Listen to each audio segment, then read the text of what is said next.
ज्ञानां कारणात् बंधमोक्षयो। ये मन ही मनुष्यों के बंधन और मुक्ति का कारण है। मन के हारे हार है, मन के जीते जीत, और मन ही मिलावत राम से, मन ही करत फजीत।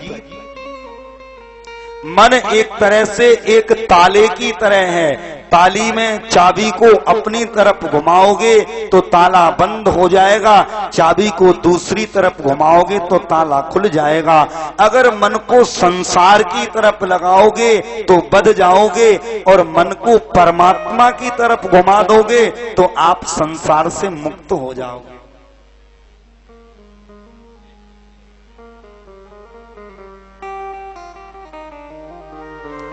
तो आप संसार से मुक्त हो जाओगे। ध्यान देना।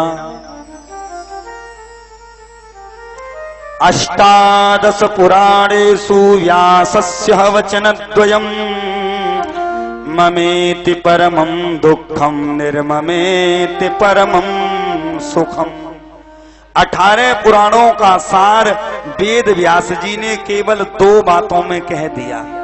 मम इति, यह मेरा है, बस यही कहना संसार में फंसना है, और सब कुछ परमात्मा का है, बस यही कहना संसार से मुक्त होना है। 1 मिनट के लिए सोचिए, अगर तुमने संतान को अपना मान लिया तो ये बात निश्चित है जिस दिन आपकी संतान का विवाह होगा वो आपसे मुख मोड़ लेगी। एक ना एक दिन वो आपसे मुख जरूर मोड़ेगी, और जब वो संतान आपसे मुख मोड़ेगी तो आपको अपने मन में बड़ा कष्ट होगा, बड़ा कष्ट होगा। इसलिए ध्यान देना। वास्तव में देखा जाए तो बस अपना कहना ही संसार में फंसना है। अपना किसी को मानिए ही मत, सब कुछ परमात्मा का है। जब सब कुछ परमात्मा का है तो ये संसार भी परमात्मा का है, ये व्यापार भी परमात्मा का है, ये परिवार भी परमात्मा का है, ये बच्चे भी परमात्मा के हैं। तो आप अगर इस परिवार की, अगर इस व्यापार की देख रेख रखोगे, सेवा करोगे, तो आपका जो कार्य होगा वो भगवान की भक्ति हो जाएगा। अगर अपना मानोगे तो भजन नहीं, अगर परिवार को भगवान का मानोगे तो जो कुछ करोगे वो भगवान के लिए ही तो करोगे। सब कुछ वास्तव में देखा जाए तो परमात्मा का है।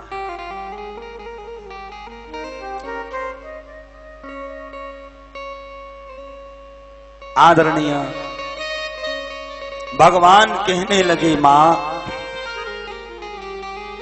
वास्तव में सुख कहीं दूर नहीं है, सुख तो हमारे अंदर है, और मानव उस सुख को जगह जगह खोजता है।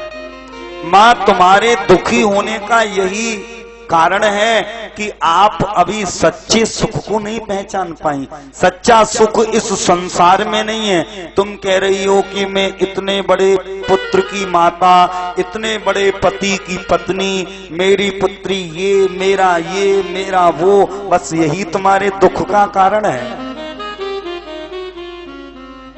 मां वास्तव में सुख कहीं बाहर नहीं है। सुख देखा जाए तो सुख तो अपने अंदर है। सुख तो हमारे अंदर है और हम उसे बाहर खोजते फिरते हैं। कस्तूरी कुंडल बसे मृग खोजे बन माही। वास्तव में कस्तूरी जो सुख है वो तो मृग के अंदर है, लेकिन मृग उसे बाहर खोजता है। आपने देखा होगा, हम सुख को बाहर खोजते हैं। हम सोचते हैं पत्नी के पास सुख मिलेगा, पैसे के पास सुख मिलेगा, औलाद में सुख मिलेगा। विचार करिए, अगर संतान सुख देती तो फिर संतान वाले दुखी क्यों हैं? अगर पैसा ही सुख देता तो फिर पैसे वाले दुखी क्यों हैं? पैसा सुख तो देता है, लेकिन माय डियर एक बात याद रखना, पैसा कभी भी किसी के दुखों का अंत नहीं करता। सच्चा सुख तो हमारे अंदर है, लेकिन हम उसे बाहर खोजते फिरते हैं। मैं बार बार कहा करता हूं, अपने आप से ये प्रश्न नित्य करो, मैं कौन हूं, मैं कहां से आया हूं, मैं किस लिए आया था, मैं क्या कर रहा हूं। हमें तो अभी तो अपना ही पता मालूम नहीं है कि मैं कौन हूं। एक कथा मेरे को याद आ गई। एक बार रामकृष्ण परमहंस जी के पास एक कोई व्यक्ति पहुंचा और जाकर के बोला, महाराज हमने सुना है तुम्हें काली मां दर्शन देने आती हैं। और रामकृष्ण परमहंस जी ने भी सहज भाव में कह दिया, ये तो मां की कृपा है, लेकिन तुम बोलो क्या कहना चाहते हो। बोले बस यही कहना चाहते हैं कि अब की बार काली मां तुम्हारे पास आए तो उनसे कहना कि हमारे यहां भी आ जाएं। भगवान रामकृष्ण जी बोले ठीक है, लेकिन तुम अपना पता तो बताते जाओ। बोले महाराज मेरा उस गली में इतने नंबर मकान है। बोले ये तो तुम्हारे मकान का पता है, हम तुमसे तुम्हारा पता पूछ रहे हैं। बोले मेरी उस बाजार में वहां पर इतने नंबर दुकान पड़ती है। बोले भैया ये तुम्हारी दुकान का पता है, हम तुमसे तुम्हारा पता पूछ रहे हैं। अब तो वो हैरान हो गया, शरीर के जिस अंग पे हाथ रखे रामकृष्ण जी कह रहे ये तो तुम नहीं हो। तो अंत में उसने हार करके कह दिया, बोले महाराज मुझे अभी मेरा ही पता मालूम नहीं है। परमहंस जी हंस करके बोले, जिस दिन तुम्हें तुम्हारा पता मालूम चल जाएगा उस दिन माँ को भगवान को तुम्हारे घर भेजने की जरूरत नहीं है, वो स्वयं तुम्हारे घर आ जाएगा। परमात्मा हर समय हमारे अंदर रहता है साक्षी रूप से। देखिए व्यवहार में हम एक बात कहते हैं, लड्डू मीठा है लेकिन चख कर देखिए, कहते हैं या नहीं? इसका मतलब चखने वाला कोई और है और देखने वाला कोई और है। बहुत सुंदर गाते हैं लेकिन सुनकर देखो, देखना सबके साथ जुड़ा है। इसका मतलब सुनने वाला कोई और है, देखने वाला कोई और है। कभी कभी प्यार उमड़ता है तो कहते हैं महाराज हमारे घर आकर देखो, इसका मतलब आने वाला कोई और है, बुलाने वाला कोई और है, देखने वाला कोई और है। और जब गुस्सा आता है तो कहते हैं अब बात करके देखो।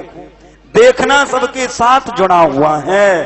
तो ये जो देखने वाला है, जो सभी को साक्षी रूप से देख रहा है, इसी का नाम तो परमात्मा है। बिंदु जी ने बड़ी सुंदर पंक्ति लिखी, समयाभाव है लेकिन थोड़ा सा बता देता हूं।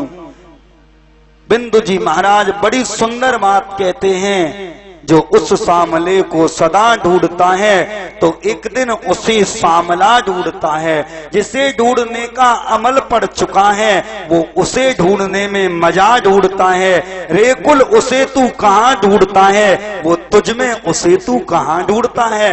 वो परमात्मा तो तेरे अंदर है लेकिन तू उसे कहाँ ढूंढता है, वो परमात्मा तो तेरे अंदर